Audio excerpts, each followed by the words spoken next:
గత బీఆర్ఎస్ ప్రభుత్వం హయాంలో నిరుద్యోగులు తీవ్ర అన్యాయానికి గురయ్యారని Telangana recognised type writing, shorthand and computer association ఆరోపించింది. కాంగ్రెస్ ప్రభుత్వంలో గ్రూప్ 3, గ్రూప్ 4 నోటిఫికేషన్స్లో టైపిస్ట్, స్టెనోగ్రాఫర్ పోస్టులను ప్రకటించాలని సీఎం రేవంత్ రెడ్డికి అసోసియేషన్ నేతలు విజ్ఞప్తి చేశారు.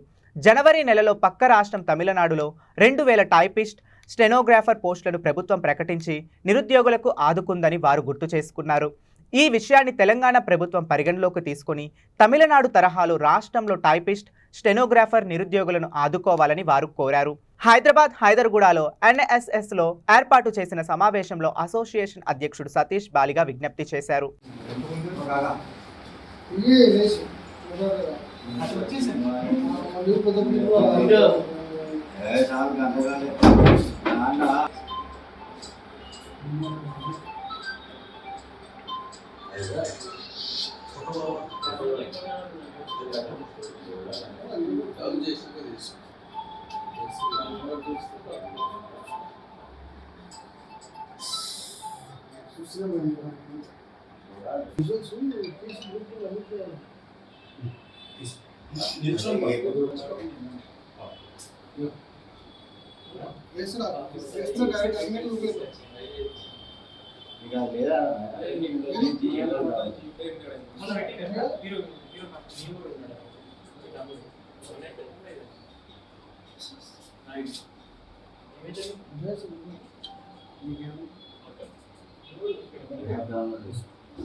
అందరికీ జాతీయ టైప్ రైటర్స్ దినోత్సవ శుభాకాంక్షలు.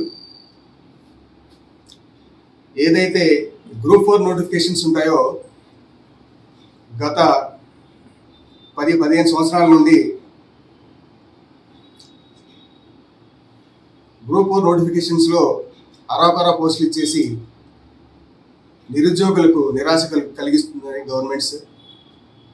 అలా కాకుండా మా డిమాండ్ ఏంటంటే, ఏదైతే 5 సంవత్సరాలకు ఒకసారి జంబో నోటిఫికేషన్స్ ఇస్తూ ఉంటారు, నంబర్ ఆఫ్ స్టూడెంట్స్ ఎదురు చూస్తూ ఉంటారు, నిరుద్యోగులు నంబర్ ఆఫ్ స్టూడెంట్స్ ఎదురు చూస్తూ ఉంటారు ఈ నోటిఫికేషన్స్ కోసం.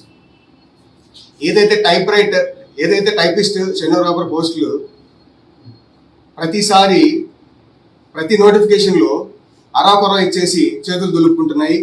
అట్లా కాకుండా నంబర్ ఆఫ్ పోస్ట్ ఇంక్రీజ్ చేసి, అదేవిధంగా పోస్టులు పెంచి నిరుద్యోగులను ఆదుకోవాలని చెప్పేసి ఈ సందర్భంగా నేను తెలియజేస్తున్నాను. అదేవిధంగా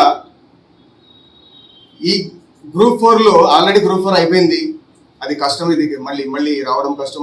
ఏదైతే గ్రూప్ 3 ఉందో ఆ గ్రూప్ 3లోనైనా అట్లీస్ట్ పోస్టులు పెంచేసి ఇంక్రీజ్ చేసి నిరుద్యోగుల్ని ఆదుకోవాలని చెప్పేసి, అదేవిధంగా ఈ రీసెంట్గా జనవరిలో తమిళనాడులో దగ్గరగా 2000 పైచిలకు టైపిస్ట్, స్టెనోగ్రాఫర్ పోస్టులు రిలీజ్ చేశారు. ప్రతి 5 సంవత్సరాలకు ఒకసారి అక్కడ గవర్నమెంట్ ఇదే తరహాలో 2000 నుంచి పైన చిలుకు పోస్టులు ఏదైతే రిలీజ్ చేసి అక్కడ నిరుద్యోగులని ఆదుకుంటున్నాయి. అదే తరహాలో మన రాష్ట్రంలో కూడా నిరుద్యోగులను ఆదుకోవాలని చెప్పి నంబర్ ఆఫ్ పోస్టులు ఇంక్రీజ్ చేసి న్యాయం